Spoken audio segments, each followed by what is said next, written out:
नमस्कार, स्वागत है आपका 24 मीडिया न्यूज पर। आप ऐसी शख्सियत से रूबरू कराऊंगा जो आरएलपी से मजबूत दावेदार है शेरगढ़ विधानसभा सीट पर। उनसे बात करने की कोशिश करूंगा।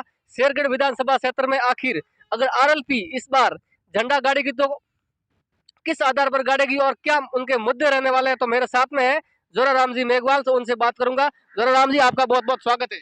बिल्कुल, आपका बहुत-बहुत आपका आभार। आप हमारे सामने रूबरू हुए इसलिए आपका बहुत-बहुत धन्यवाद। इस वक़्त 2023 में श्रीमान हनुमान बेनीवाल साहब की पार्टी राष्ट्रीय लोकतांत्रिक पार्टी जो है किसी एक दलित को टिकट देना चाहती है। अगर इस वक़्त किसी भी एक दलित को टिकट देती है तो यहाँ शेरगढ़ विधानसभा से बहुत अच्छे समीकरण बनते हैं और जनता दोनों पार्टियों से बहुत दुखी है। यहाँ पिछले 60 साल से केवल केवल झांसे देने के अलावा कोई काम नहीं हुआ है। तो इस वक्त आरएलपी की ही यहाँ से सीट निकलेगी, ऐसा पूरी जनता का और हमारे समाज और छत्तीसी कौम का मानना है। यहाँ पर आपके साथ में और भी समाज जुड़ रहे हैं, काफी आप सक्रिय हैं, लोग आपके साथ लगातार जुड़ रहे हैं, आप लगातार संघर्ष भी कर रहे हैं। धरातल पर क्या रिपोर्ट है? धरातल पर रिपोर्ट ये है कि यहाँ पे इस वक्त अगर जो दूसरे भी टिकट है वो किसको होते हैं, क्या होते हैं, उस हिसाब से अगर समझो टिकट का बंटवारा सही ढंग से नहीं होता है तो उसका पूरा सीधा सीधा जो है फायदा आरएलपी को मिलेगा। और आरएलपी के जितने भी लोग हैं, जो भी समाज है, एससी एसटी है, चौधरी समाज है, छत्तीसी कौम आरएलपी के पक्ष में है। वर्तमान विधायक के खिलाफ भी अभी काफी रोष है, तो इसमें आप बारे में आपका क्या कहना चाहिए? वर्तमान विधायक के खिलाफ की बात रही बात तो इसमें जो भी आंकड़े सामने आ रहे हैं कि जो एससी एसटी के जो काम थे, जो गरीब समुदाय के जो काम थे वो उनको नहीं होके किसी और लोगों के काम हुए हैं, तो बिल्कुल ही वो जांच का विषय है और वो बिल्कुल ही गलत है। अगर ऐसा हुआ है तो उनको कड़ी सजा मिलनी चाहिए, चाहे कोई भी हो। तो शेरगढ़ विधानसभा सीट पर आरएलपी की मजबूत दावेदारी है, तो क्या लगता है कि हनुमान जी बेनीवाल तो उन्होंने तय कर लिया है कि वो टिकट किसी एक को देंगे, तो आपको क्या लगता है कि आप अगर आपको मौका दिया है तो आप क्या काम करेंगे? मैं ये कहना चाहूँगा मीडिया के माध्यम से, हनुमान जी बेनीवाल साहब अगर किसी भी दलित को टिकट देते हैं ना, हम कड़ी से कड़ी मिला के उनके साथ रहेंगे और हम उस सीट को यहाँ से शेरगढ़ से विजयी करके भेजेंगे। छत्तीसी कौम का ऐसा मानना है। अभी जो आप लगातार संघर्ष कर रहे हैं, आपके साथ में काफी सारे ऐसे भी लोग जुड़े हैं, तो क्या लगता है मेघवाल समाज के साथ चौधरी समाज भी जुड़ा है, तो ऐसा कौन सा समाज है जो अभी आप जो जुड़ने की कोशिश कर रहे हैं? हमारे से हर समाज हमारे से जुड़ेंगे। इस वक्त हर समाज परेशान है और इस वक्त बहुत ही बहुमत से ये सीट निकलेगी।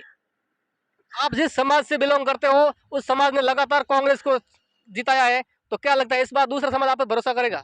इस वक्त जो हमारा समाज पिछले 60 साल से कांग्रेस के साथ है, उसकी वजह यह है कि उन्होंने अभी जो ये कल हुआ है, ये उमेश सिंह जी और मीना कंवर जी वाला जो काम मेघवाल समाज का नहीं होके किसी और का हुआ है, तो लोगों में भारी आक्रोश है और इसको देखते हुए हमारा समाज इस बार कांग्रेस की तरफ नहीं जाएगा, चाहे किसी को टिकट मिले। इसमें आरएलपी एक विकल्प है।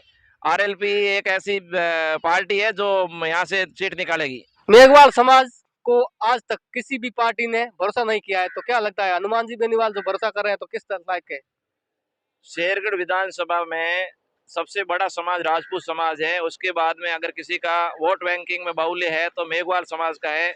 आज तक आज़ादी के 70 साल बाद भी किसी भी मेघवाल समाज के आदमी को आज तक मौका नहीं दिया है, ना किसी को टिकट दिया है। अगर हनुमान बेनीवाल साहब राष्ट्रीय लोकतांत्रिक पार्टी अगर दलित के बारे में विचार कर रही है तो मैं मानता हूं कि ये बहुत ही बड़ा हमारा सौभाग्य है और मैं बेनीवाल साहब को बहुत बहुत धन्यवाद देना चाहूँगा कि इन्होंने हम जैसे गरीब आदमियों के लिए इतना बड़ा प्लान किया है। और अगर हमारा समाज इस पार्टी के साथ में एक तरफा निकलता है तो किसी भी हालत में दोनों पार्टियों को हार का मुंह देखना पड़ेगा। जोराराम जी, शेरगढ़ की जनता से आप क्या उम्मीद करते हैं? मैं शेरगढ़ की जनता से उम्मीद करता हूं कि जब से वोट प्रणाली लागू हुई है उससे आज तक हमारा समाज दोनों पार्टियों को वोटिंग करते आया है। हम भी सभी इनसे निवेदन करेंगे, हमारा हाथ जोड़ के विनती करेंगे कि एक बार आप हमें भी सपोर्ट करें और हमारी जीत दर्ज कराएं।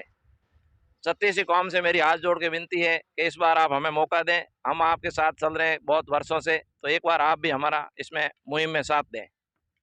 शेरगढ़ विधानसभा क्षेत्र में ऐसे और भी समाज है जो लगातार दोनों पार्टियों को मौका दे रहे हैं, तो क्या लगता है आपको इस बार?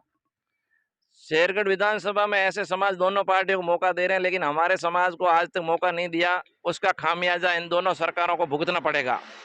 आरएलपी अगर शेरगढ़ विधानसभा से किसी मेघवाल समाज को टिकट देती है तो 100% छत्तीसी कौम का ऐसा रुझान है कि ये सीट शेरगढ़ से आरएलपी के खाते में जाएगी।